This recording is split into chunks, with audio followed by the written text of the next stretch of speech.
We'll be reading tonight the Lost Book of Enki here. This is the introduction. Some 445,000 years ago, astronauts from another planet came to Earth in search of gold. Splashing down in one of the Earth's seas, they waded ashore and established Eridu, home in the faraway. In time, the initial settlement expanded to a full-fledged mission Earth with a mission control center, a spaceport, mining operations, and even a way station on Mars. And there's lots of evidence of that. I mean, it absolutely is to me no coincidence. And anybody wants to make you believe it's a coincidence is a liar. That the original area of what is now Iraq, formerly Mesopotamia, was called before it was Mesopotamia, was called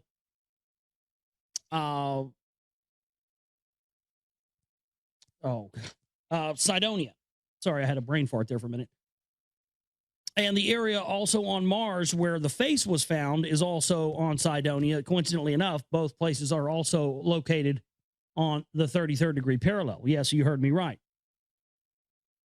Ancient Mesopotamia was, or is also Iraq, also located on the 33rd degree parallel, formerly known as Cydonia. Cydonia on Mars, where the face is located, is also on the 33rd degree parallel. As we talked about earlier with 33, no coincidence, ladies and gentlemen. So, I got to say the idea of the way station thing, definitely a lot of evidence to support that. Short of manpower, the astronauts employed genetic engineering to fashion primitive workers, Homo sapiens. It says Horno sapiens, so maybe that's a misprint. Homo sapiens. The deluge that catastrophically swept over the Earth required a fresh start. The astronauts became gods, granting mankind civilization, teaching it to worship. Then, about 4,000 years ago, all that had been achieved unraveled in a nuclear calamity brought about by the visitors to Earth in the course of their own rivalries and wars. Exactly what I talked about earlier. So that's coincidental yet again. This is going to be a good read, I think. I can already tell. We're starting to see synchronicities already. Exactly what I described earlier with the Bhagavad Gita. The pre-flood ash. What had taken place on Earth, and especially the events since human history began, has been culled by Zecharia Sitchins in his The Earth Chronicle series from the Bible, clay tablets, ancient myths, and archaeological discoveries. But what had preceded the events on Earth, what had taken place on the astronauts' own planet Nibiru that caused the space journeys, the need for gold, the creation of man, what emotions, rivalries, beliefs, morals, or lack thereof motivated the principal players in the celestial and space sagas? What were the relationships that caused mounting tensions on Nibiru and on Earth? What tensions arose between old and young, between those who had come from Nibiru and those who were born on Earth? And to what extent was what happened determined by destiny, a destiny whose record of past events holds the key to the future? Would it not be auspicious were one of the key players an eyewitness and one who could distinguish between fate and destiny to record for posterity the how and where and when and why of it all, the first things and perhaps the last things? But that is precisely what some of them did do, and foremost among them was the very leader who had commanded the first group of astronauts.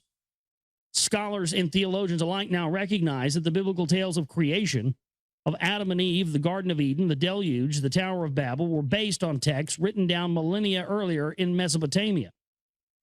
Now, keep in mind as well, folks, this is, again, why in 2003 in the invasion of Iraq, they went into the Iraq National Museum, stole all the artifacts pertaining to ancient Mesopotamia, the little reptilian alien statues, all the cylinder seals, all that stuff. This is why.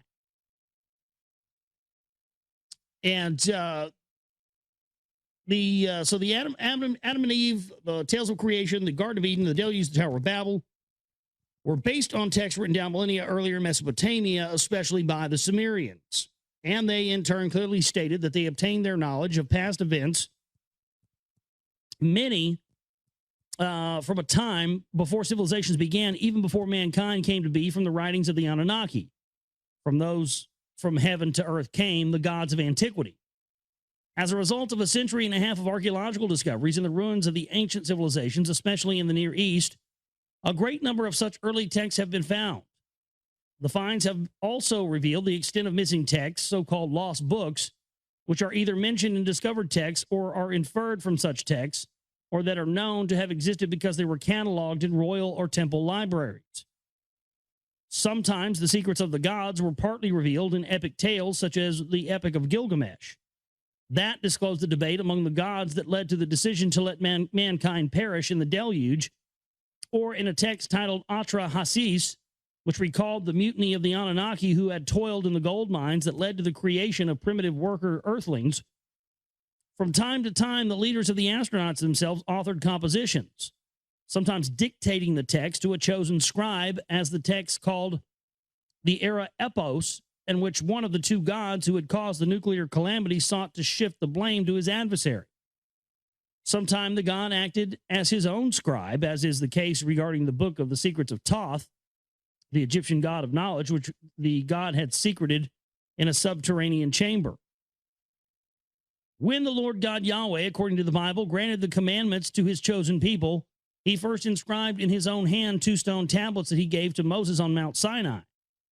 When Moses threw down and broke that first set of tablets in response to the golden calf incident, the replacement set was written by Moses on the tablets on both their sides when he stayed on the mount 40 days and 40 nights, recording the dictated words of the Lord.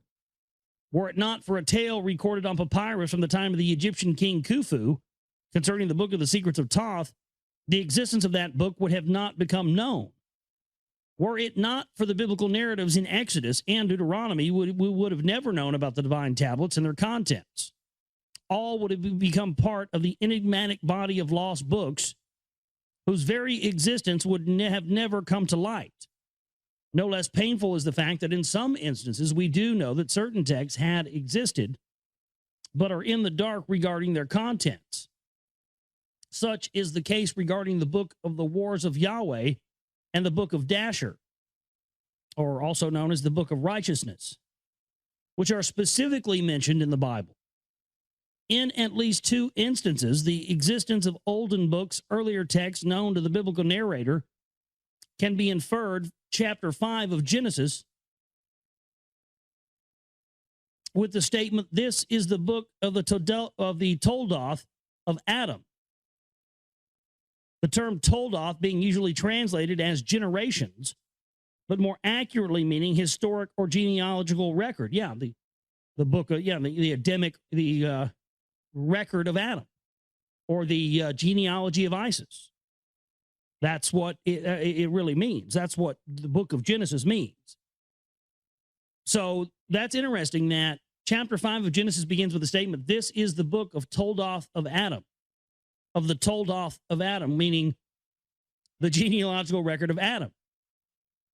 Well, Adam supposedly is is what we know in Egyptian mythology as you have Isis, Osiris, and Horus. And that's the Trinity. That's where what we know as the Holy Trinity comes from. It's just amazing stuff. Wow. So that's exactly what the book of Genesis means. Yeah. So this is the book of Toldoth of Adam. The term Toldoth being usually translated as generations, or meaning historic or genealogical record. The other instances in chapter 6 of Genesis, where the events concerning Noah and the deluge begin with the words, "These are the Toldoth of Noah." Indeed, partial versions of a book that became known as the Book of Adam and Eve have survived over the millennia in Armenian, Slovak, Syriac, and Ethiopic languages. And the Book of Enoch, one of the so-called apocryphal books that were not included in the canonized Bible. They contain segments that are considered by scholars to be fragments of a much earlier book of Noah. An oft-quoted example of the extent of lost books is that of the famed Library of Alexandria in Egypt.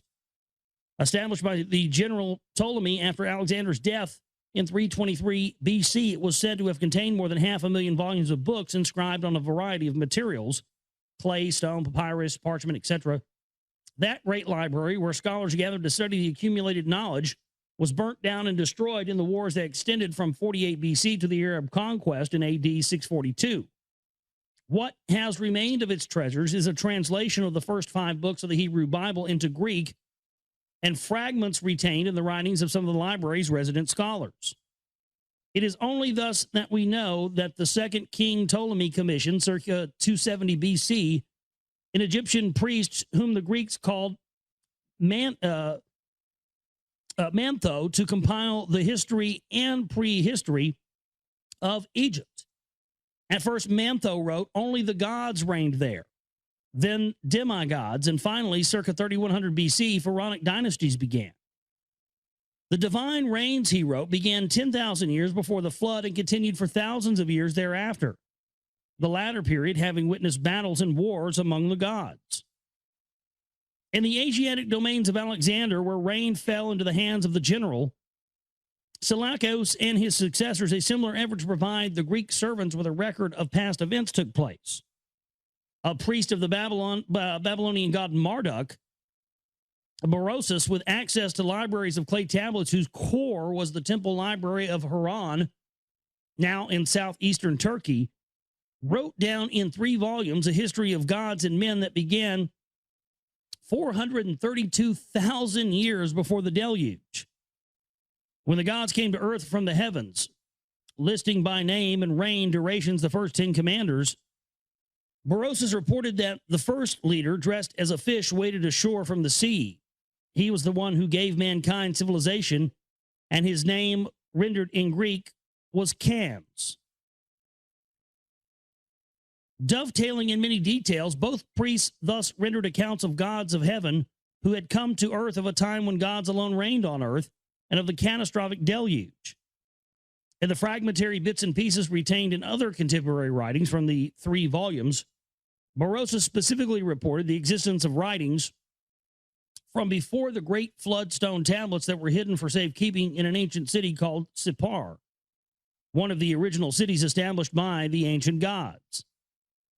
Though Sippar, as were other pre-diluvial cities of the gods, was overwhelmed and obliterated by the deluge, a reference to the pre-diluvial writing surfaced in the annals of the Assyrian king Ashurbanipal when archaeologists in the 19th century found the ancient Assyrian capital, Nineveh. Until then known only from the Old Testament, they discovered in the ruins of a palace with the remains of some 25,000 inscribed clay tablets. An assiduous collector of olden texts,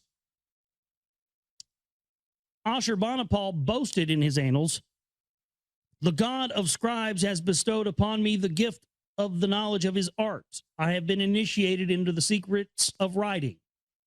I can even read the intricate tablets in Sumerian. I understand the enigmatic words in the stone carvings from the days before the flood." It is now known that the Sumerian or Sumerian civilization had blossomed in what is now Iraq almost a millennium before the beginning of the Pharaonic age in Egypt, both to be followed later by the civilization of the Indus Valley in the Indian subcontinent. It is now also known that the Sumerians were the first to write down the annals of tales of gods and men, from which all other peoples, including the Hebrews, obtained the tales of creation of Adam and Eve, Cain and Abel, the deluge, the Tower of Babel, and of the wars and loves of the gods, as reflected in the writings and recollections of the Greeks, Hittites, Canaanites, Persians, and Indo-Europeans. As all these olden writings attest, their sources were even earlier texts, some found, but many lost. The volume of such early writings is staggering. Not thousands, but tens of thousands of clay tablets have been discovered in the ruins of the ancient Near East. Many deal with or record aspects of daily life, such as trade or workers' wages and nuptial contracts. Others, found mostly in palace libraries, constitute royal annals. Still others, discovered in the ruins of temple libraries or of scribal schools, constitute a group of canonized texts. A secret literature that were written down in the Sumerian language and then translated to Akkadian, the first Semitic language, and then other ancient languages. And even in those early writings going back almost 6,000 years, references are made to lost books, texts inscribed on the stone tablets. Among the incredible, to say fortunate, does not fully convey the miracle finds in the ruins of ancient cities and their libraries. There are clay prisms inscribed with the very information about the 10 pre-Diluvian rulers and their 432,000 years total reign to which Berosus had referred, known as the Sumerian king lists. Let me get a drink here.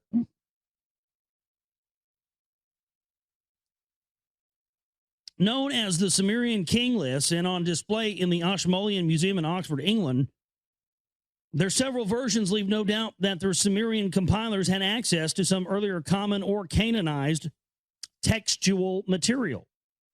Coupled with other equally early texts discovered in various states of preservation, they strongly suggest that the original recorder of the arrival, as well as of the preceding events and certainly of the following events, had to be one of those leaders, a key participant and an eyewitness, one who had been an eyewitness to all those events. Indeed, a key participant in them was the leader who had splashed down with the first group of astronauts. At that time, his epitaph name was Ea, E-A, he whose home is water. He experienced the disappointment of having command of Earth mission given to his half-brother and rival Enlil, Lord of the Command. A humiliation little mitigated by granting him the title Enki, Lord of Earth. Relegated away from the cities of the gods and their spaceport in the Eden, E-D-I-N, which, of course, Eden, to supervise the mining of gold in the Abzu, which was in southeastern Africa. It was Ea Enki, a great scientist who came across the hominids who inhabited those parts. And so when the Anunnaki toiling in the gold mines mutinied and said, "No more," it was he who realized that the needed manpower could be obtained by jumping the gun on evolution through genetic engineering, and thus did the Adam, literally, he of the earth, earthling, came into being. As a hybrid, the Adam could not procreate. The events echoed in the biblical tale of Adam and Eve in the Garden of Eden record the second genetic manipulation by Enki that added the extra chromosomal genes needed for sexual procreation. And when mankind proliferating did not turn out the way it had been envisaged, it was he, Enki, who defied his brother Enlil's plans to let mankind perish in the deluge. The events whose hero has been called Noah in the Bible and Zusudra in the earlier original Sumerian text. The firstborn son of Anu, Nibiru's ruler Ea Enki, was well versed in his planets and its inhabitants' past. And this is where I start to already have problems with this. I'm not convinced that I don't believe 100% what they tell us. You know, Anunnaki came from Nibiru and all that. I don't believe that. I still think that's a red herring. But that's what you always see Sitchin referring to. And I still just don't. The archaeological stuff doesn't point in that direction. It points more in the direction of Sirius or Cygnus or Polaris. I mean, it just doesn't point in the direction of some planet that we have. We may or may not have ever even really identified. We have hard evidence that points archaeological things like the pyramids and Göbekli Tepe, and I mean, you've got all these ancient megalithic sites all around the world lined up to stars, to certain systems. And then you see things like the Freemasons being obsessed with Sirius and the whole star system's there, and then the Dogon. And I mean, I just have a hard time believing that the Anunnaki came. They just don't seem to have come from within our own solar system. I have a hard time believing that. An accomplished scientist, he bequeathed his most important aspects of advanced knowledge of the Anunnaki, especially to his two sons, Marduk and Ningishzida, who as Egyptian gods were known there as Ra and Thoth, respectively. But he also was instrumental in sharing with mankind certain aspects of such advanced knowledge by teaching to selected individuals the secrets of the gods. In at least two instances, such initiates wrote down, as they were instructed to do, those divine teachings as mankind's heritage. Right, that's what I was referencing earlier in the show, our birthright. That's what they were instructing him to write down. One called Adapa, and probably a son of Enki by a human female, is known to have written a book titled Writings Regarding Time, one of the earliest lost books. The other, called the Edmund Durang, let me get this right, the Enmed Uranki, the Enmed Uranki, Enmeduranki, the Enmed Uranki, another one of the books that was supposed to be our birthright, was in all probability the prototype of the biblical Enoch, the one who was taken up into heaven after he had entrusted his sons the book of divine secrets, and of which a version has possibly survived in the extra-biblical book of Enoch. Though the firstborn of Anu, he was not destined to be his father's successor on the throne of Nibiru. Complex rules of succession, which reflected the convoluted history of their planet, gave the privilege to Enki's half-brother Enlil. And Enlil is also that's where the whole thing of, Jesus and the devil comes from, that whole dynamic. That's in Enlil and Enki. That's what the two twin towers represented, Enlil and Enki. It's a pretty good signal of bringing those things down, bringing down Enlil and Enki, that, these custodial rulers definitely, you want to get down to who really pulled off 9/11, there you go. In the effort to resolve the bitter conflict, both Enki and Enlil ended up on a mission to an alien planet Earth, whose goal was needed to create a shield for preserving Nibiru's dwindling atmosphere.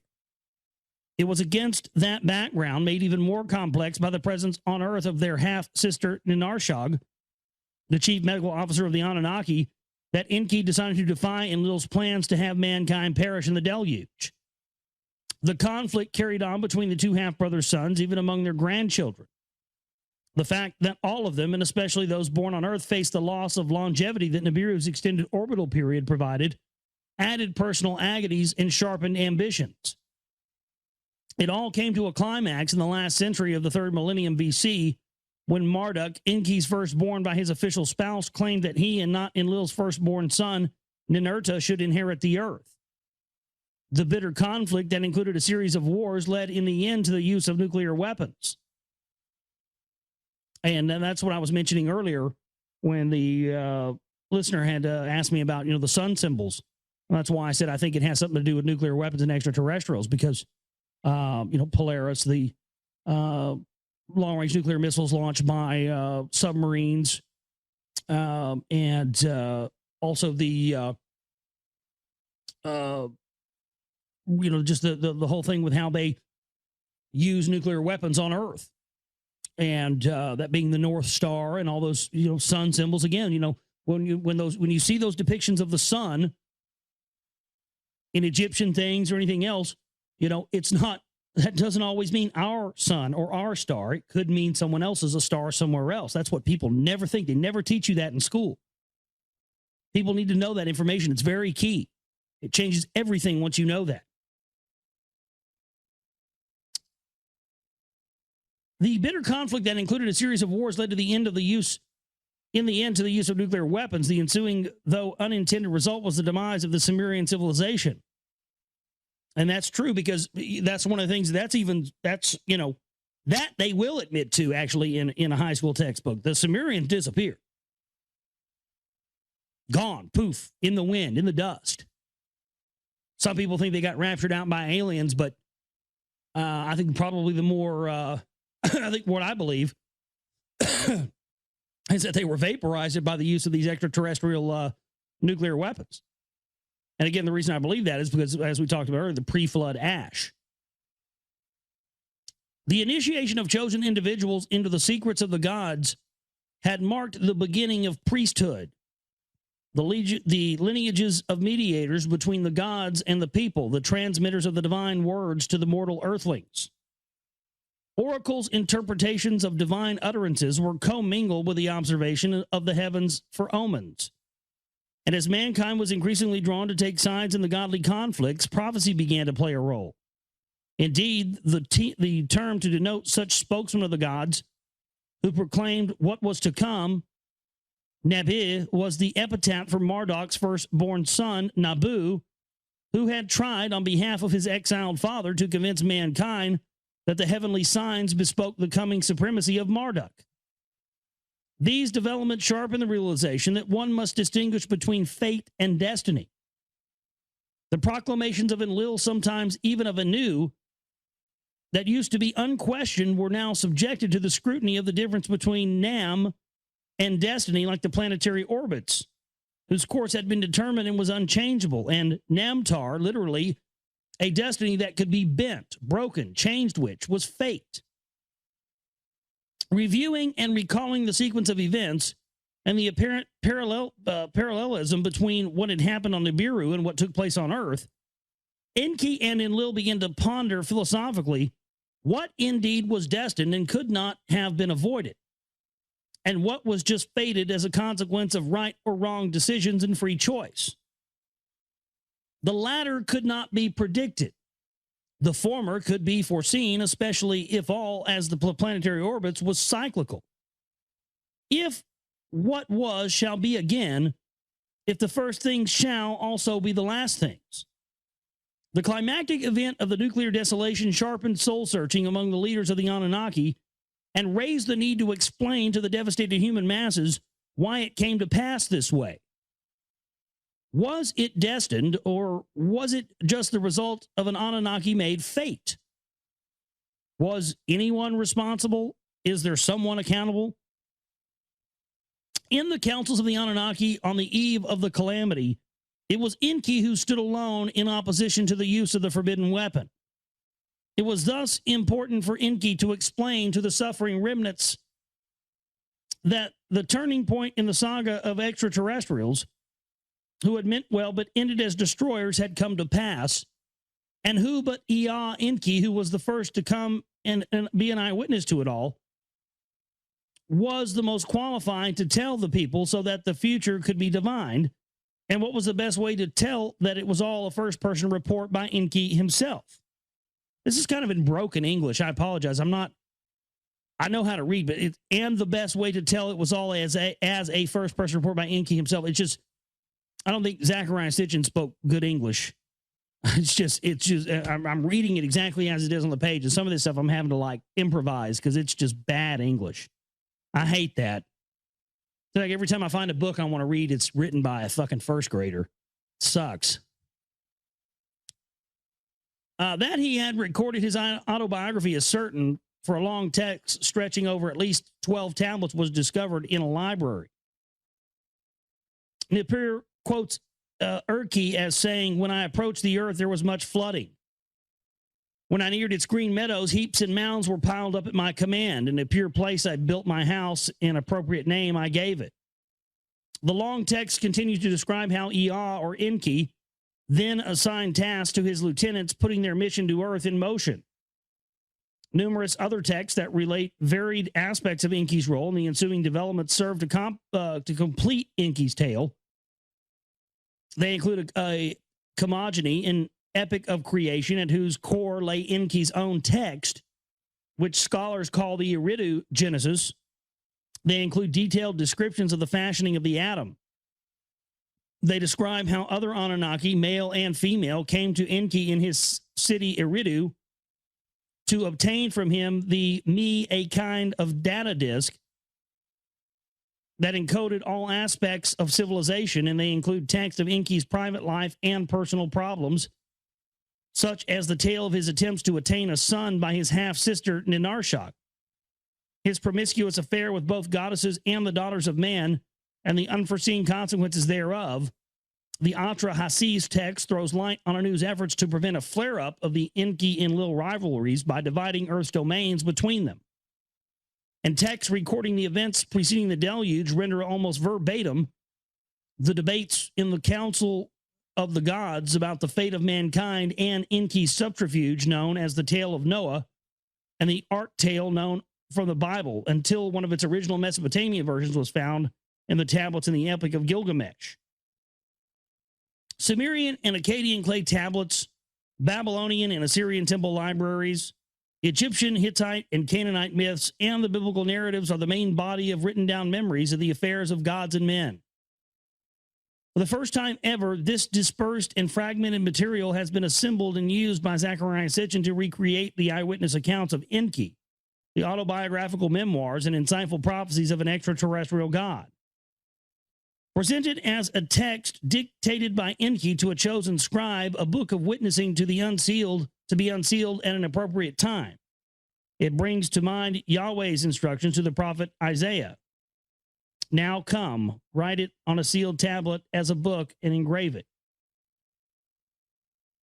Let it be the witnessing until the last day, a testimony for all time. In dealing with the past, Enki himself perceived the future. The notion that the Anunnaki, exercising free will, were masters of their own fates, as well as the fate of mankind, gave way in the end to a realization that it was destiny, that when all was said and done, determined the course of events, and therefore, as the Hebrew prophets had recognized, the first things shall be the last things. The record of events dictated by Enki thus becomes a foundation for prophecy, and the past becomes the future. In the 7th year after the great calamity, in the 2nd month, on the 17th day, I was summoned by my master, the Lord Enki, great God, benevolent fashioner of mankind, omnipotent and merciful. I was among the remnants of Eridu who had escaped to the arid steppe just as the evil wind was nearing the city. The evil wind nearing the city, a nuclear blast. And I wandered off into the wilderness to seek withered twigs for firewood. And I looked up, and to behold, a whirlwind came out of the south. Maybe it was a UFO landing. There was a reddish brilliance about it, and it made no sound. Well, a lot of UFOs have been described as making no sound, haven't they?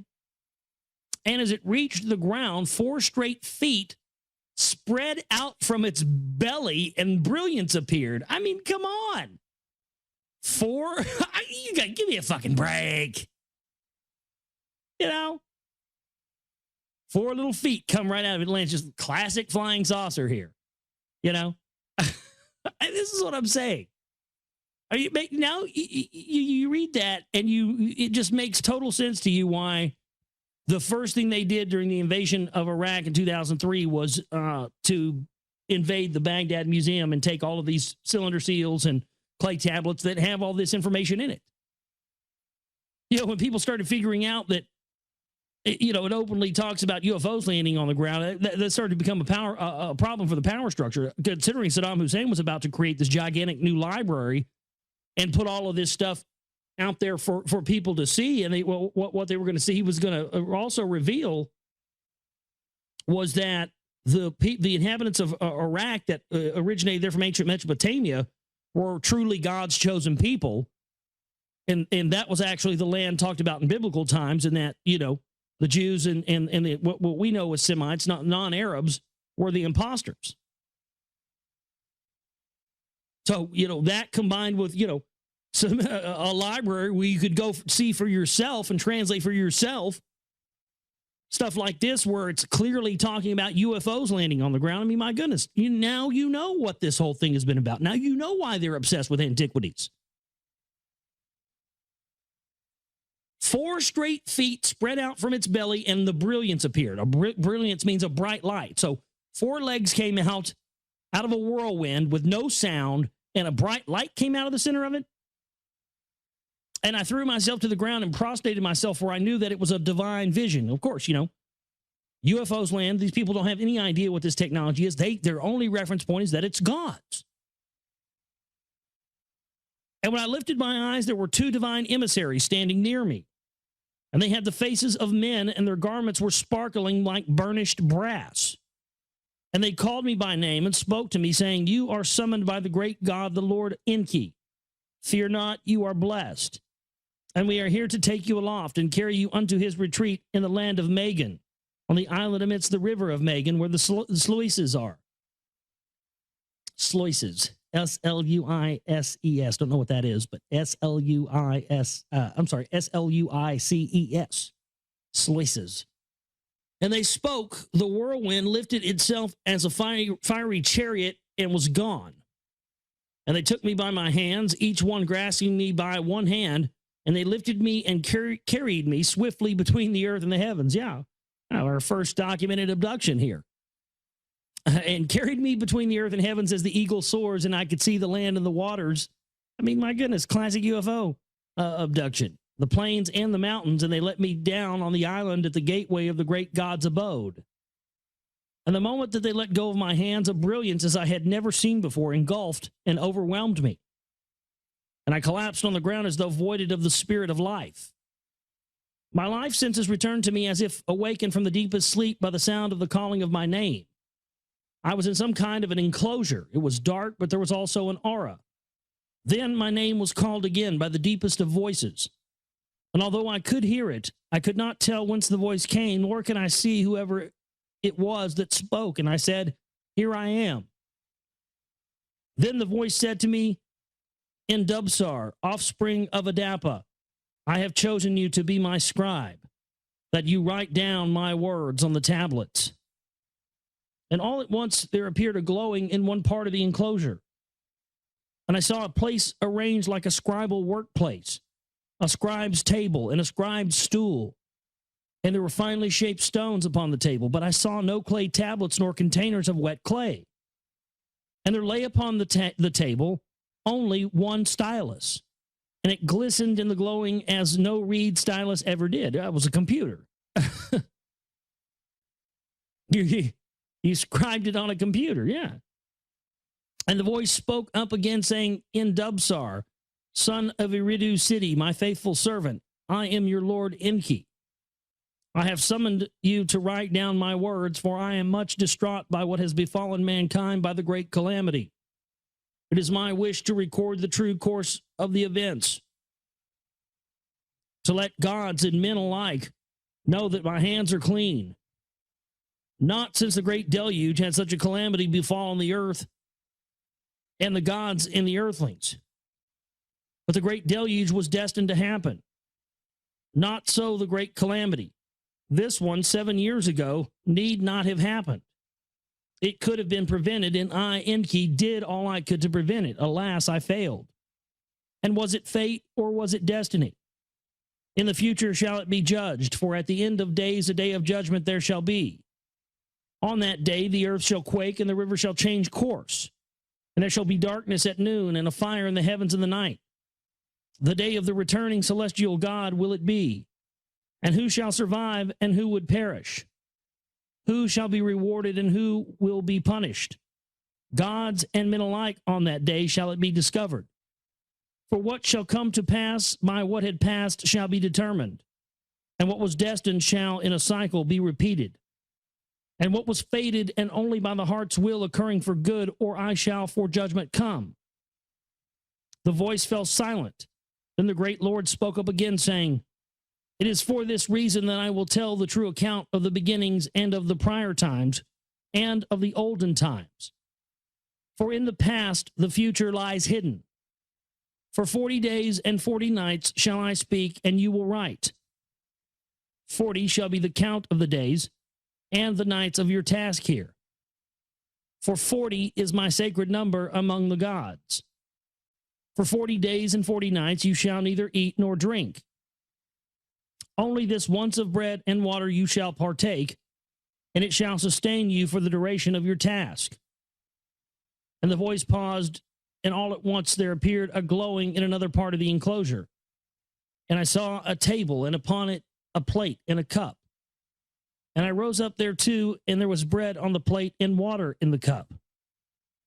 And the voice of the great Lord Enki spoke up again, saying, "In Dubsar, eat the bread and drink the water, and be sustained for 40 days and 40 nights. And I did as directed. And therefore the voice directed me to sit myself at the scribal table, and the glowing there intensified. I could see neither door nor aperture where I was, yet the glowing was as strong as the midday sun. And the voice said, "In Dubsar, the scribe, what do you see?"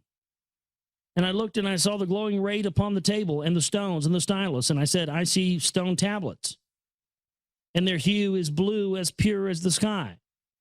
And I see a stylus, as I have never seen before, its stem unlike any reed, and its tip like an eagle's talon." And the voice said, "These are the tablets upon which you shall inscribe my words." By my wish, they have been cut of the finest lapis lazuli, each with 2 smooth faces provided. And the stylus you see is a god's handiwork, its handle made of electrum, and its tip of divine crystal. It shall firmly fit in your hand, and what you shall engrave with it shall be as easy as marking upon wet clay. In 2 columns you shall inscribe the front face. In 2 columns you shall inscribe the back of each stone tablet. Do not deviate from my words and utterances. And there was a pausing, and I touched one of the stones, and the surface thereof felt like a smooth skin, soft to the touch. And I picked up the holy stylus, and it felt like a feather in my hand. And then the great god Enki began to speak, and I began to write down his words exactly as he had spoken them. At times his voice was strong, at times almost a whisper. At times there was a joy or pride in his voice, at times pain or agony. And as one tablet was inscribed on all its faces, I took another to continue. And when the final words were spoken, the great God paused, and I could hear a great sigh. And he said, "In Dubsar, my servant, for 40 days and 40 nights you have faithfully recorded my words. Your task here is completed. Now take hold of another tablet, and on it you shall write your own attestation. And at the end thereof, as a witness, mark it with your seal, and take the tablet and put it together with those other tablets in the divine chest. For at a designated time, chosen ones shall come hither, and they shall find the chest and the tablets. And they shall learn all that I have dictated to you, and that true account of the beginnings and the prior times, and the olden times, and the great calamity shall henceforth be known as the words of the Lord Enki. And it shall be a book of witnessing of the past, and a book of foretelling the future. For the future in the past lies, and the first things shall also be the last things." Which means if in the beginning there were gods on earth, that means in the end there's going to be gods on earth. And there was a pause, and I took the tablets, and I put them one by one in their correct order in the chest. And the chest was made of acacia wood, and it was inlaid with gold on the outside. Sounds like the Ark of the Covenant, doesn't it? And the voice of my Lord said, "Now close the chest cover and fasten its lock." And I did as directed. And there was another pause, and my Lord Enki said, "And as for you in Dubsar, with a great God you have spoken. And though you have not seen me in my presence, you have been. Therefore you are blessed, and my spokesman to the people you shall be. You shall admonish them to be righteous, for in that lies a good and long life. And you shall comfort them, for in 70 years the cities will be rebuilt, and the crops shall sprout again. There will be peace, but there will also be wars. New nations will become mighty. Kingdoms shall rise and fall. The olden gods shall step aside, and new gods shall decree the fates. But at the end of days, destiny shall prevail. And of that future it is foretold in my words about the past. All of that in Dubsar to the people you shall tell." And there was a pause and a silence, and I, Dubsar, bowed to the ground and said, "But how will I know what to say?" And the voice of the Lord Enki said, "The signs will be in the heavens, and the words to utter shall come to you in dreams and in visions. And after you are there, and after you, there will be another chosen prophet and other chosen prophets. And in the end, there will be a new earth and a new heaven. And for prophets, there will be no more need." And then there was silence, and the auras were extinguished, and the spirit left me. And when I regained my senses, I was in the fields outside Eridu.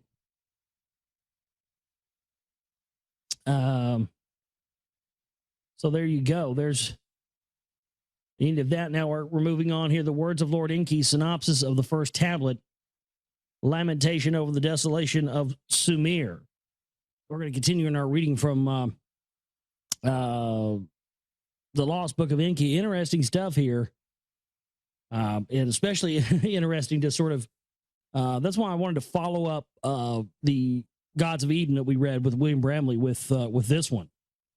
You know, follow up. Now that we got the premise, now that we figure, you know, we've gotten that added into the vocabulary. I think that was the best thing I think that I took away from reading that. And hopefully you took that away too, was that it sort of added, you know, the other pieces of the picture to this worldview of, you know, the New World Order and the Illuminati and the whole thing. It did for me anyway. And I think that now that since we've done that, now reading, you know, actually stuff that's, you know, from the Sumerian tablets and whatnot is highly interesting. So we're going to jump back into that. TheGlobalReality.com. That's www.theglobalreality.com. That is my website where this broadcast originates from. And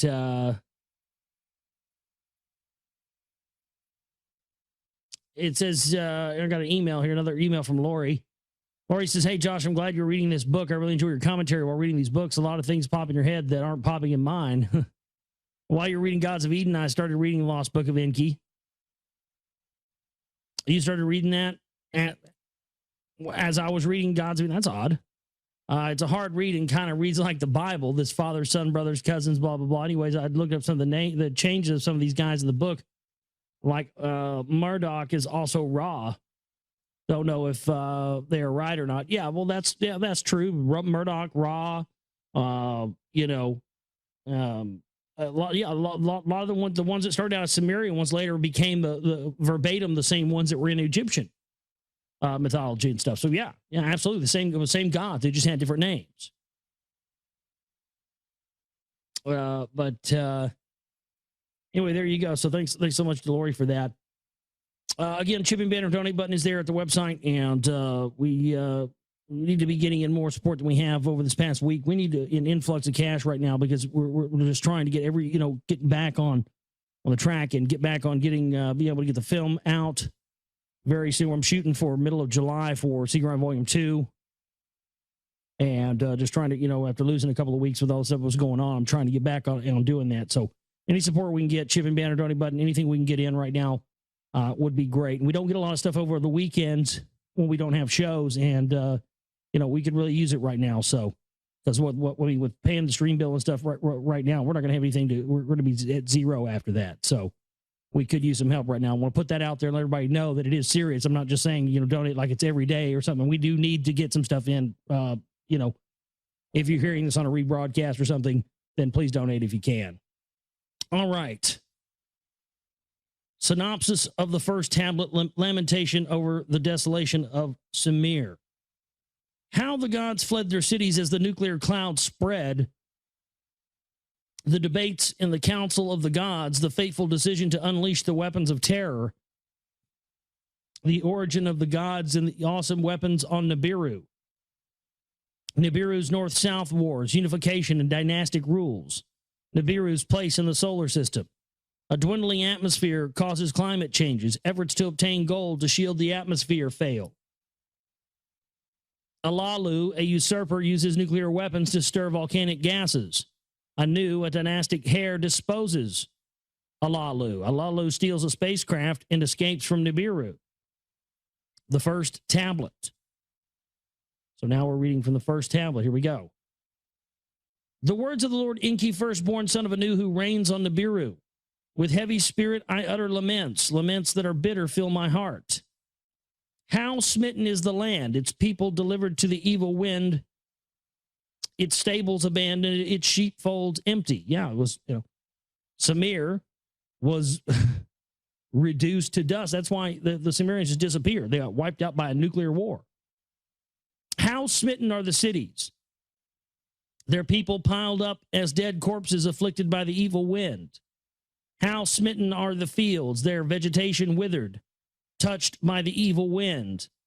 How smitten are the rivers, nothing swims anymore, pure sparkling waters turned into poison. Of its black-headed people, Sumer is emptied, gone is all life. Of its cattle and sheep, Sumir is emptied. Silent is the hum of churning milk. In its glorious cities, only the wind howls. Death is the only smell. The temples whose heads to heaven arose by their gods have been abandoned. Of lordship and kingship command there is none. Scepter and tiara are now gone. On the banks of the two great rivers, once lush and life-giving, only weeds grow. No one treads the highways. No one seeks out the roads. Flourishing Sumir is like an abandoned desert. How smitten is the land, home of gods and men. On that land a calamity fell, one unknown to man. A calamity that mankind had never before seen, one that could not be withstood. On all the lands from west to east, a disruptive hand of terror was placed. The gods in their cities were helpless as man. An evil wind, a storm born in a distant plain, a great calamity wrought in its path. A death-dealing wind born in the west, its way to the east has made, its course set by fate. A storm devouring as the deluge, by wind and not by water, a destroyer by poisoned air, not tidal waves overwhelming. By fate, not destiny, was it engendered. The great gods and their council, the great calamity had caused. By Enlil and Nirhashag, it was permitted. I alone for a halt was beseeching. Day and night to accept with the heavens' decree, I argue, to no avail. So he's basically saying he tried to stop it. They wouldn't listen to him. Ninurta, Enlil's warrior son, and Nergal, my very own son, poisoned weapons in the great plain, then unleashed them. That an evil wind shall follow the brilliance we knew not. Thy now cry in agony. They act like they didn't know what these weapons were going to do. They'd never used them before.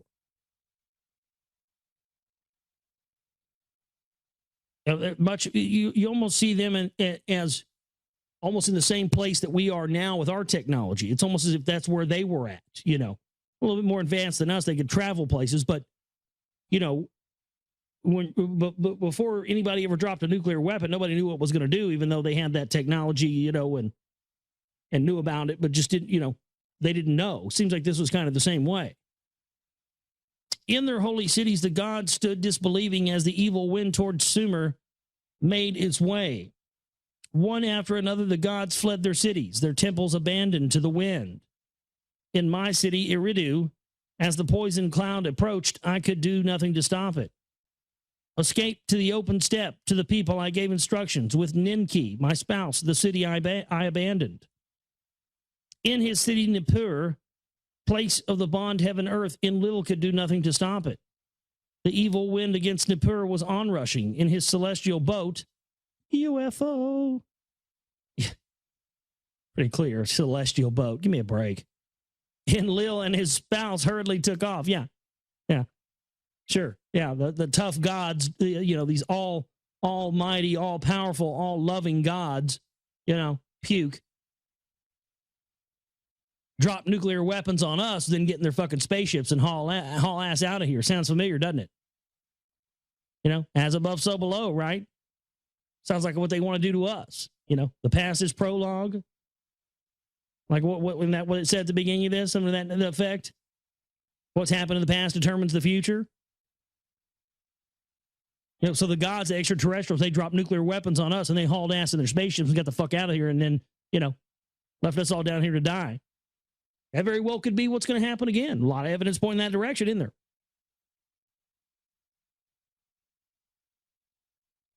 In Sumer's city of kingship, Nanar to his father Enlil for help cried. In the place of the temple that to the heaven in 7 steps rises, Nanar, the hand of fate, refused to heed. My father who begot me, great God who to had granted kingship, turn the evil wind away, Nanar pleaded.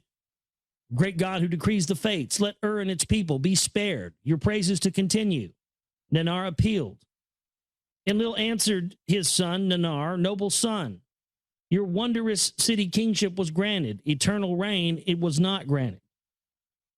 Take hold of your spouse, Ningal, flee the city. Even I who decree fates, its destiny, I cannot bend. Thus did Enlil, my brother, speak. Alas, not a destiny it was.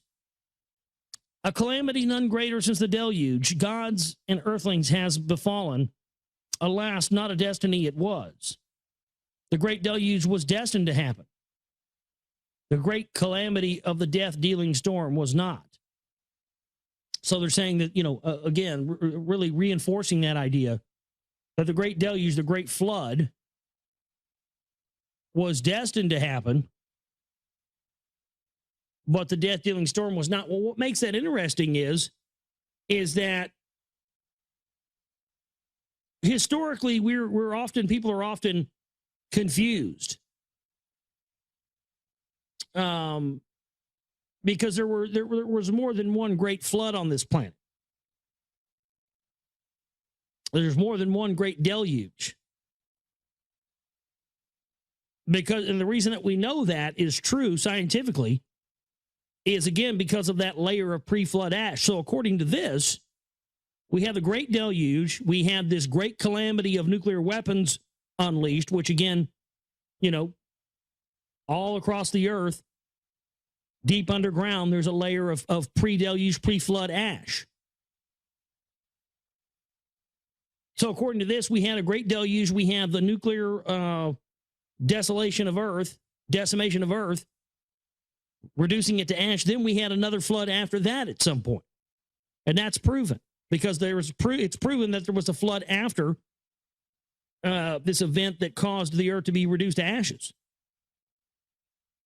That's very interesting. And you see that reference that there was more than one flood. You hear that talked about. By the breach of a vow, by a council decision, it was caused. By weapons of terror was it created. By a decision, not destiny, were the poisoned weapons unleashed. By deliberation was the lot cast. So they're saying that this was done with, impunity. This was done on purpose. There was no accident that these nuclear weapons were deployed. Against Marduk, my firstborn, did the two sons' destruction direct. Vengeance was in their hearts. Ascendancy is not Marduk's to grasp.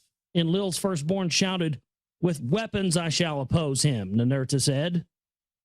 Of people he raised an army, Babili as earth's navel to declare, Nergal, Marduk's brother, so shouted. In the council of the great gods, words of venom were spread. Day and night I raised my opposing voice. Peace I counsel, deploring haste. For the second time the people have raised his heavenly image. Why does opposing continue? I asked in pleading. Have all the instruments been checked? Did not the era of Marduk in the heavens arrive? I once more inquired. Ningish Zeta, my very son, other signs of heaven cited. His heart, I knew, Marduk's injustice to him could not forgive. Ninartu and Lil on Earthborn was unrelenting too. Marduk, my temple in the north city, his own abode made, so he said. Ishkur, Enlil's youngest son, demanded punishment. In my lands to whore after him the people he made, he said. Utu, son of Ninar, Marduk's son Nabu, his wrath directed. And this goes on, and this is like on and on. This is like an argument. I'm gonna fuck you up. No, I'm gonna fuck you up. I'm gonna fuck you up. No, I'm gonna fuck you up. Pissing contest, essentially. Nergal, lord of the lower domain, ferociously was demanding, let the olden weapons of terror for obliteration be used. The olden weapons of terror for obliteration, meaning that those were, something from the weapons of the past of this civilization. Kind of like what we see people in the future will see nuclear weapons on Earth. Let the olden weapons of terror for obliteration be used. At my own son I gazed in disbelief, for brother against brother the terror weapons have been forsworn. Sounds familiar. Why do we think we're in a constant state of war? That was Bramley's sort of whole premise for the gods of Eden. Well, there you go. That's all we know. That's what the people who created us, or who we call gods, who we are the victims of a gigantic science experiment of. We are, no wonder nobody's ever tried to, no wonder other extraterrestrial races haven't tried to get a hold of us, man. No, we're the bastard sons of the universe. We are. We're the redheaded stepchildren of the galaxy. And we wonder why we arm against each other and why we have weapons, and we're all people, man. Why do we want to kill each other? Because the people of the bloodlines who were in positions of power around the globe, from presidents to congressmen to senators to royalty to the crown to all across the board, banking houses, religious institutions, all of these bloodline people are trying to become gods themselves. And to become like their gods, their creators, our creators, to become like them because they feel that because they're of the pure bloodline, that gives them the right to do it.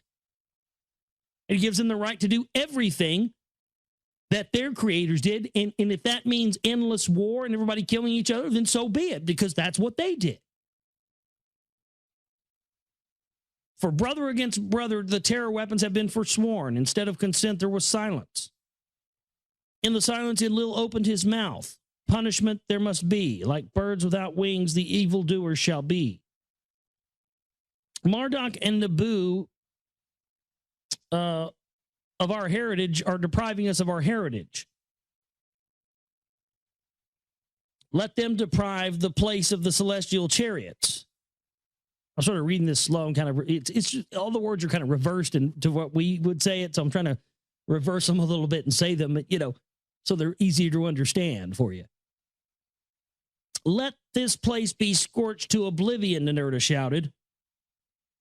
Let the one who scorches be me. I mean, let me do it. Let me fucking set this place on fire. Let's scorch this motherfucker to oblivion. Let's drop, but let me pull the trigger.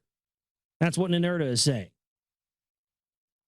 Excited, Nergal stood up and shouted, let the evildoers' cities also be upheavaled.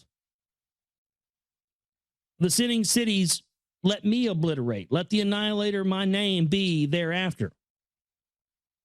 The earthlings by us created, the earthlings that were created by us must not be harmed. The righteous with the sinners must not be perished, I forcefully said. Ninarshag, my creating helpmate, was consenting. The matter is between the gods alone to settle. The people must not be harmed. I knew from the celestial abode to the discussions was giving much heed. I knew who determines fates from his celestial abode, his voice made heard. Let the weapons of terror be used this once. Let the place of the rocket ships be obliterated. Let the people be spared. Let Ninurta the Scorcher be. Let Nergal be the Annihilator. So did Enlil announce the decision. To them a secret of the gods I shall reveal. The hiding place of the terror weapons to them I shall disclose. The two sons, one mine, one his, to his inner chamber Enlil summoned. Nergal, as he went by me, averted his gaze to me. Alas, I cried out without words, brother has turned against brother. Are the prior times fated to repeat? A secret from the olden times to them Enlil was revealing. They had entrusted in their hands the weapons of terror. Clad with terror, with a brilliance they are unleashed, and they touch to dust and heap dust, turning everything into dust, essentially is what they're saying. For brother against brother on earth they were forsworn, and neither region to effect. Now the oath was undone like a broken jar in useless pieces. The two sons, full of glee, with quickened step from Enlil's chambers emerged for the and the weapons departing. I mean, they launched the weapons. The other gods turned their back to the cities. None of his own calamity had a foreboding. Which means, they got the fuck out of there. Now this is the account of the prior times and of the weapons of terror. Before the prior times was the beginning. After the prior times was the olden times. In the olden times, the gods came to earth and created the earthlings. In the prior time, none of the gods were on earth, and the earthlings were not yet fashioned. They were not yet made. In the prior times, the abode of the gods was on their own planet. Nibiru is its name. A great planet, reddish in radiance, around the sun, an elongated circuit Nibiru makes. It has a long orbit, allegedly. For a time in the cold is Nibiru engulfed, for part of its circuit by the sun strongly is it heated. So every time it starts to it does a rotation, it gets so close to the Earth that it heats up. But because it's got such a slow orbit, life was able to flourish there, essentially, is what they're saying. A thick atmosphere envelops Nibiru by volcanic eruptions. All manner of life this atmosphere sustains, but without the atmosphere, there will only be dying, perishing. In the cold period, the inner heat of Nibiru keeps the planet warm, like a warm coat. In the hot period, it shields Nibiru from the sun's scorching rays. In the midst, I guess, in the springtime, it rains and it holds and releases to lakes and streams, giving rise. Lush vegetation our atmosphere feeds and protects. All manner of life in the waters and on land has been caused to sprout. After eons of time, our own species sprouted, and by our own essence, an eternal seed was used to procreate. Which basically says, yeah, an eternal seed was used to, I mean, something came along and created them. You know, they may be the gods that created mankind, but somebody created them too. Who was it? See, I mean, we're not even ready to ask that question as a people on this planet, are we? You know, that if there is a God or gods, most likely that God or gods has a God too, someone who created them. Well, who is that? You know, this is this is going to start to open up more questions than it is answers. As our numbers grew, to many regions of Nibiru, our ancestors spread. Some tilled the land, some four-legged creatures shepherded. Like, well, they had dogs, is what it means. I knew dogs were from another planet. Fucking cats too, bastards. I love dogs and cats though. They're great. Fucking love them. And sometimes, man, you get a good one. You're like, man, you are not from this planet. My cat, I don't know where the fuck planet my cat's from. He ain't from here though. I swear he's a spy from Sirius. Tries to get on computers, gets on people's computers and type shit. It's out of control. Some lived on the mountains, some in the valleys, and made their home. Some of them made their homes in the valleys. It's saying rivalries occurred, encroachments happened, clashes occurred, sticks became weapons. Clans gathered into tribes, and then two great nations faced each other. The nation of the north took arms against the nation of the south. And it talks about that they threw spears, which they call missiles, and they weapons of thunder and brilliance. You increase the terror. So they started out with, you know, sticks, and then it became weapons, guns, and then missiles, and then weapons of thunder. So, you know, it kind of sounds like the evolution of our weapons, doesn't it? You know, first it was sticks, then it was, you know, bows and arrows and you know, spears and all that, and swords. Then it became, you know, bullets and missiles and weapons of thunder, which, you know, that's our modern day weaponry, isn't it? Weather warfare, HARP and chemtrails. So, I mean, that almost, wow, that almost sounds like there was, you know, an evolution of weapons in the same way we've seen an evolution of weapons. A war long and fierce engulfed the planet, brother amassed against brother. There was death and destruction both north and south. For many circuits, desolation reigned the land and all life was diminished. So for many orbits, for many rotations around the sun, there was no life on Nibiru at all. Then a truce was declared and peacemaking was conducted. Let the nations be united, the emissaries said to one another. There they are, forming their world order. So this is great, isn't it? They have a war, brother against brother on the whole planet. Everybody wipes everybody out except for a few, and then the few that are left form a new world order where everybody's united. Sound familiar? I mean, that's what as above, so below means, folks. That's why they take that so seriously. As in the macrocosm, so in the microcosm. I mean, it looks like this is lining up to be our fate as well. Well, you know what?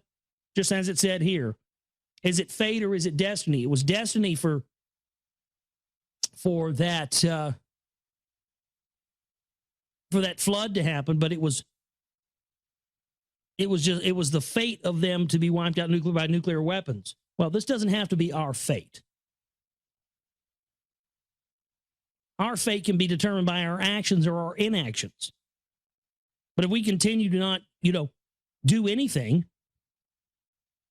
if we, I mean, my goodness, like I've talked about, we got listeners in like 30-something countries now. Our listenership has just been going through the roof, but yet we have 3 or 4 or 5 out of, hundreds and hundreds of thousands of listeners that donate and support our work. Are we going to choose to do like we've always done and be lazy and assume this is somebody else's problem to handle? Or are we going to step up and change fate? Because if not, then this is what is going to be our fate. If we don't get involved and do something, this is going to be our fate. We are going to suffer the same fate that the people of old did. And something tells me the elite want it that way. That's exactly what they're planning.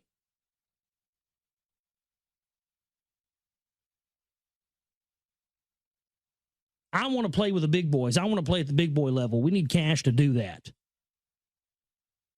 Unbelievable, man. Unbelievable, just the epiphanies of reading stuff on air. It just blows me away.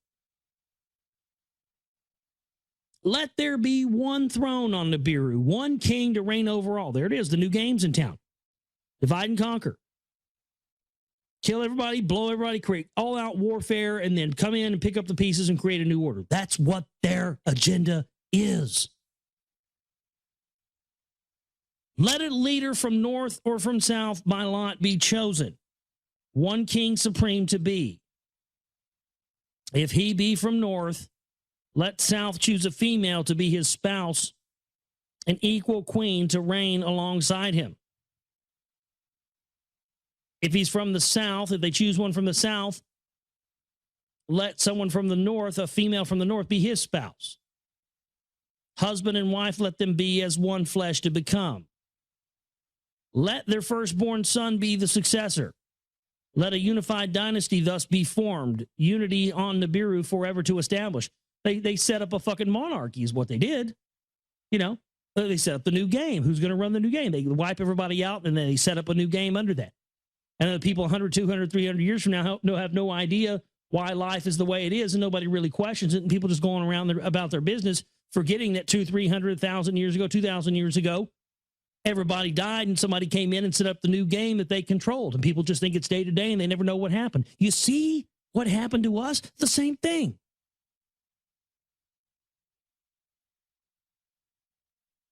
They did it here. They did it on their planet, and then they seeded us with the ability to do it again ourselves. We've gone down the same road they are. You see these, we call them vicious cycles. A father is an alcoholic and a wife beater, and so, and then the son grows up and becomes an alcoholic and a wife beater, and then his son grows up and becomes, it's a vicious cycle. But all it takes to break that vicious cycle is one person standing up and saying, no more, not me. I'm not going to be the one that continues that vicious cycle. It ends here. And that's what we have to do as a people, folks. It's our only hope. We have to say, no, we are not going to allow this to play out the way it's played out before. Every person on this planet needs to know this information. We've got to get this out to the people. People need to know that our destiny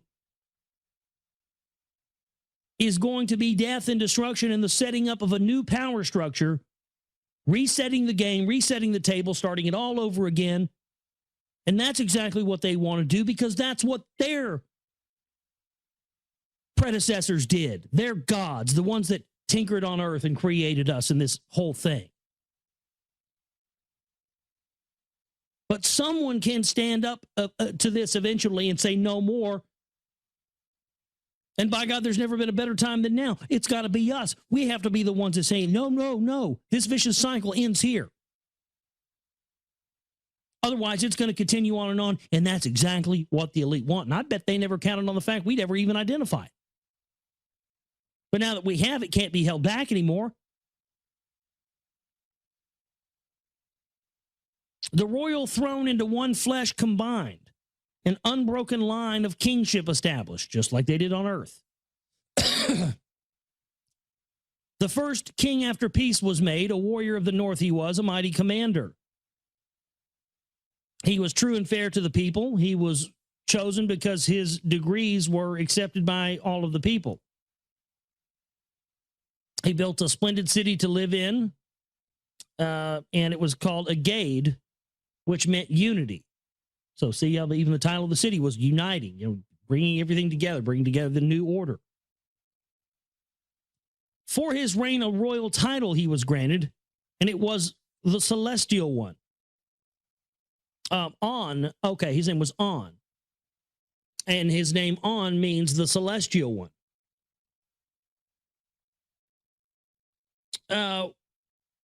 He strong-armed people into reestablishing new laws and regulations on the land. He appointed governors for each land and created restoration and reclamation tasks for the people. Of him in the royal annals, thus it was recorded, On the lands unified, peace on Nibiru he restored. He built a new city, the canals he repaired, provided people to the food, and there was abundance in the lands. For his spouse from the south, a maiden he had chosen for both love and warring, she was known. On 2 was her royal title. Cute. On 2, T-U, like number 2. And the leader who is On spouse, the given name cleverly did mean, yeah, On 2. Yeah, it even says, oh, it's clever. It was cute that they did that. She bore On 3 sons and no daughters. The firstborn by her named Enki. Enki. You see, like Anu, Na, Ki. Now it's just Enki. Now you're starting to see the lineage. See this? That's what this is. That's why he said, this is the preface. This is of the times that came before. Well, that's what we're reading here. This is unbelievable. This is an account. I didn't know this. I wasn't aware of this. Wow. It's mind blowing now that I'm reading this. Now that I figured out what this is. Wow, man. This is killer. This is a genealogical record of the generations of people that came before what we know as the Anunnaki. This is the record of their lineage and of their lives and of what they did. And the reason this is important to us, this is amazing. I mean, people, say a lot of crap about these, translations and stuff, blah, blah, blah, I think a lot of that's disinfo. I think a lot of people are like, oh, no, those aren't real. Those aren't true, blah, blah. I think people are real scared of this. Because what this is doing is, and that's why it said, what has happened in the past is important to the future, because they're showing what the bloodline lineage, the relatives, ancestors of the Anunnaki who came to Earth and seeded life, they're showing what they did in their lives and how they set things up. And by having that access to that knowledge, that's why this was one of the things that Enki wanted mankind to have, this book. He wanted mankind to know this, because something in this information was going to be a gift to us to save us from some fate that may be forced upon us by these custodians in the future. So this is unbelievable, man. I mean, it is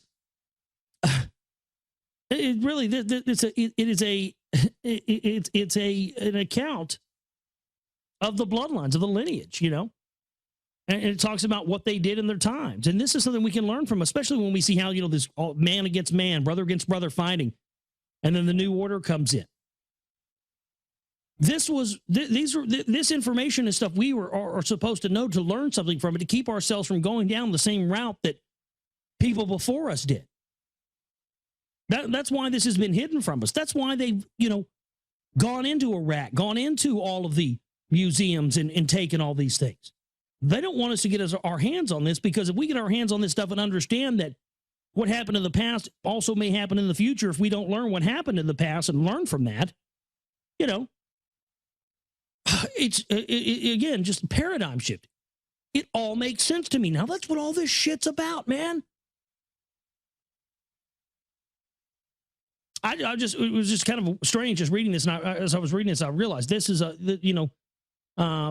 genealogical account. so that somebody, somewhere, someday, you and I now, here in 2011, could gain some perspective or some knowledge from this. This is what secret societies, the original purpose of secret societies was. And what they did was they took that, corrupted it, and turned it, instead of being secret societies to teach us this, they turned it in, secret societies are there to keep us from learning this. And not only their people who are going to play the game their way and not tell people this are going to be initiated. This is the secret of the secret societies, ladies and gentlemen. Right here, you heard it right here on the show. I'm here to tell you right now today. This is it. This is what they've been hiding. This is what they didn't want us to know. These genealogical records of the ancestors of the people who came to earth, the gods who came to earth. This is what there's something in here, and we're going to find out because we're going to read all this on air. There is something we're supposed to learn here, whatever it is and what it all may be. Yet I just don't know, but it's something. Alone on the throne he was seated. He was supposed to choose a spouse twice, but it got postponed. Some of this stuff I'm not going to read verbatim. I'm just going to kind of give you the, kind of just put it into modern day terms. In his reign, concubines are brought into the palace. A son to him was not born. So they brought in bitches for him to bang, essentially. They'll dumb it down for you. The dynasty thus began with the death of Enki, and there was no offspring. The middle son, though not firstborn, was pronounced the legal heir. So fascinating stuff here. And the idea of this, this being the genealogical record of the people that came before the ones that seeded the bloodlines on earth, it's fascinating stuff. Because you see, now we know the answers to why mankind has lived in constant warfare. It's in our blood. And just like I talked about last night on the show, if you didn't listen to last night's show, go back and listen to it. All the shows this week, I suggest you listen to. 5 shows we got this week. I think all of them been killer. And I'm on fire right now. Even more now, But, I was just talking about last night about really, realizing that I thought for the longest time that I wasn't working hard enough, or I wasn't. And it's not just that. The only thing that's holding back me getting my work out on to a larger scale is, cash backing. Everything is, you're going to have money to get anything out there now. It's not about talent or anything else. It's about how much money you have to put behind something.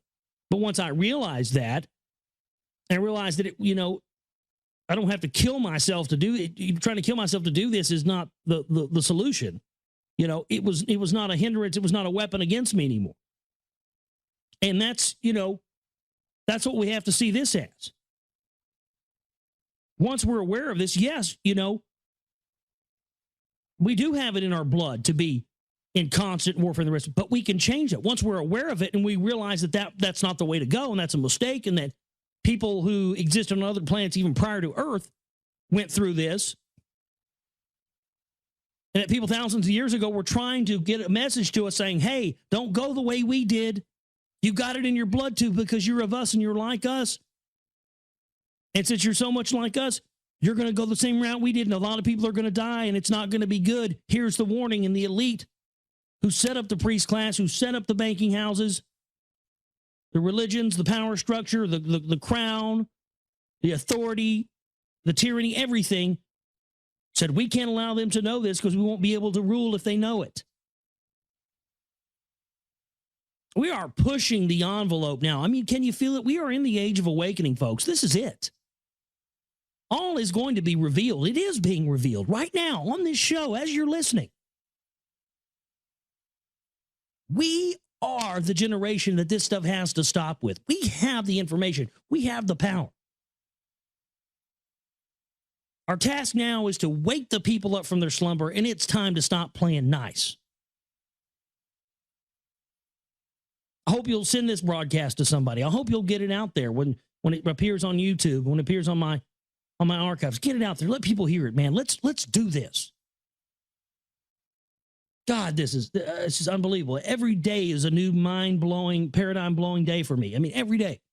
And it should be for you, too. If you're staying on top of your research, you're paying attention to stuff like what I do, it will be. Never give up, never let up. The mutiny of the Anunnaki, who had toiled in the gold mines that led to the creation of primitive worker earthlings. From time to time, the leaders of the astronauts themselves authored compositions, sometimes dictating the text to a chosen scribe, as the text called the Era Epos, in which one of the two gods who had caused the nuclear calamity sought to shift the blame to his adversary.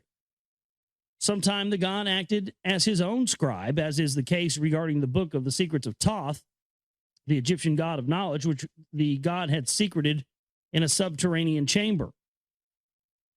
When the Lord God Yahweh, according to the Bible, granted the commandments to his chosen people, he first inscribed in his own hand 2 stone tablets that he gave to Moses on Mount Sinai.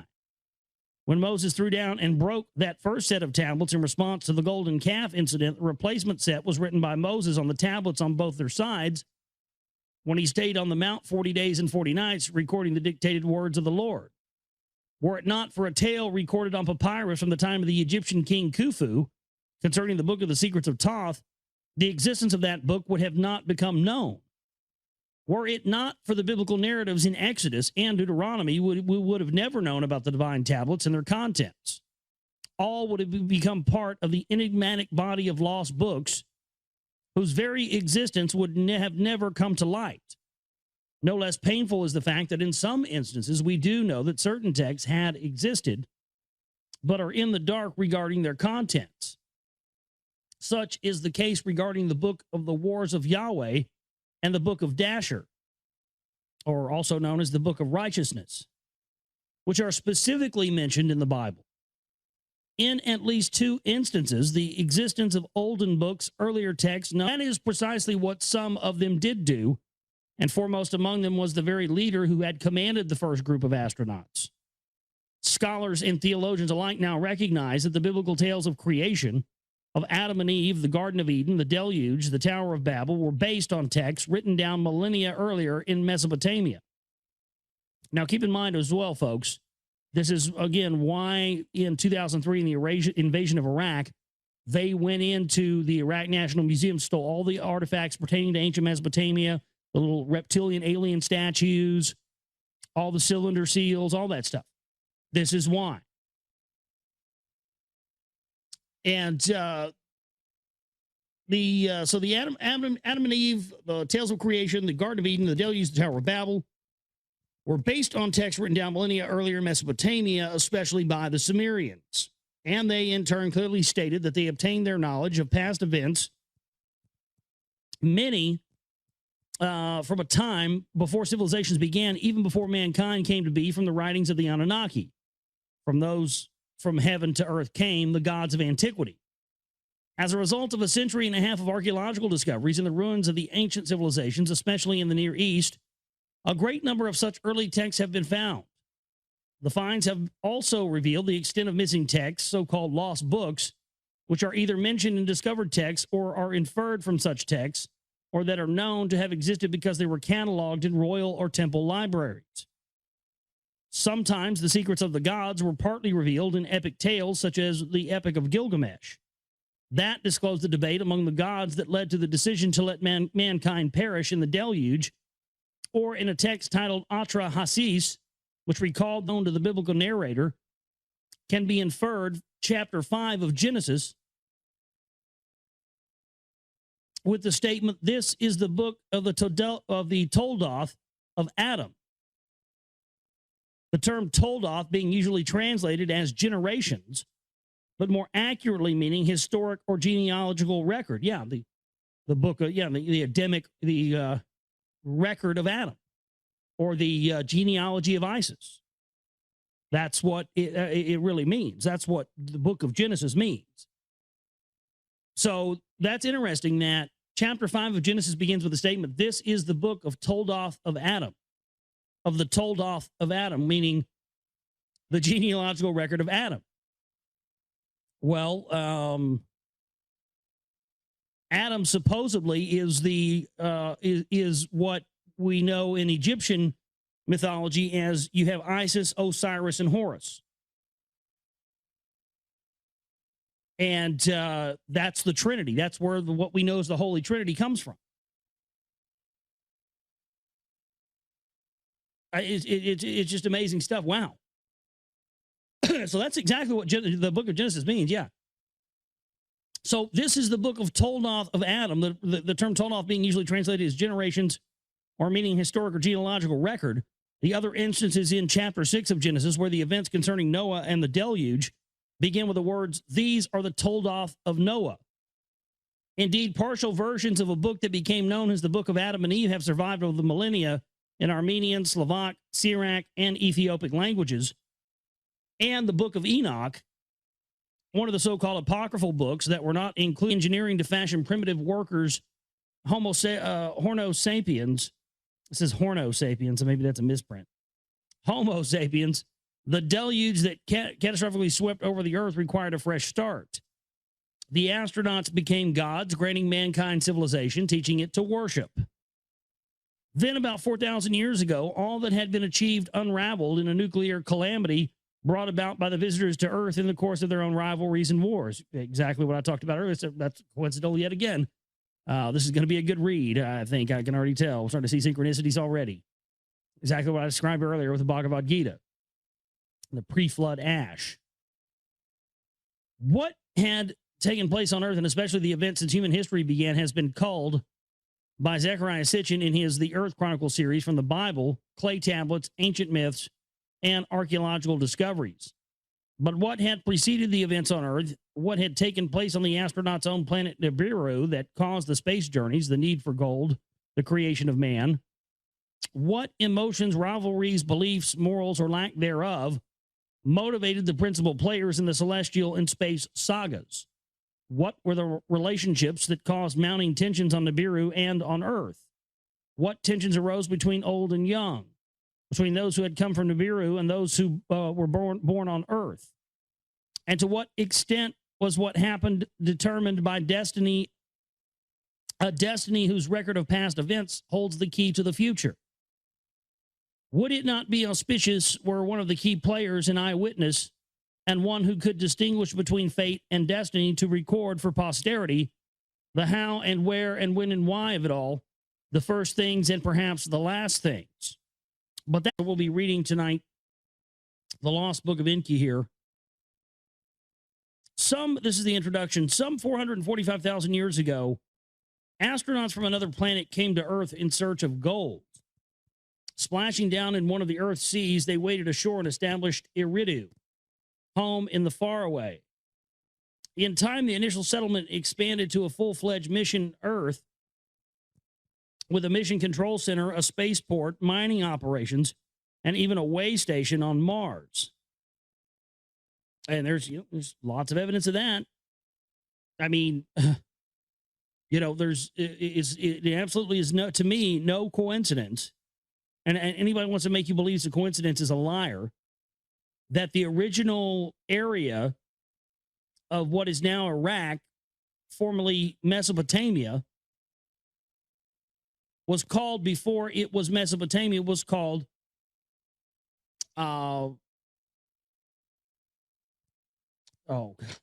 Cydonia. Sorry, I had a brain fart there for a minute. And the area also on Mars where the face was found is also on Cydonia. Coincidentally enough, both places are also located on the 33rd degree parallel. Yes, you heard me right. Ancient Mesopotamia was, or is also, Iraq, also located on the 33rd degree parallel, formerly known as Cydonia. Cydonia on Mars, where the face is located, is also on the 33rd degree parallel. As we talked about earlier with 33, no coincidence, ladies and gentlemen. So, I got to say the idea of the way station thing, definitely a lot of evidence to support that. Short of manpower, the astronauts employed genetic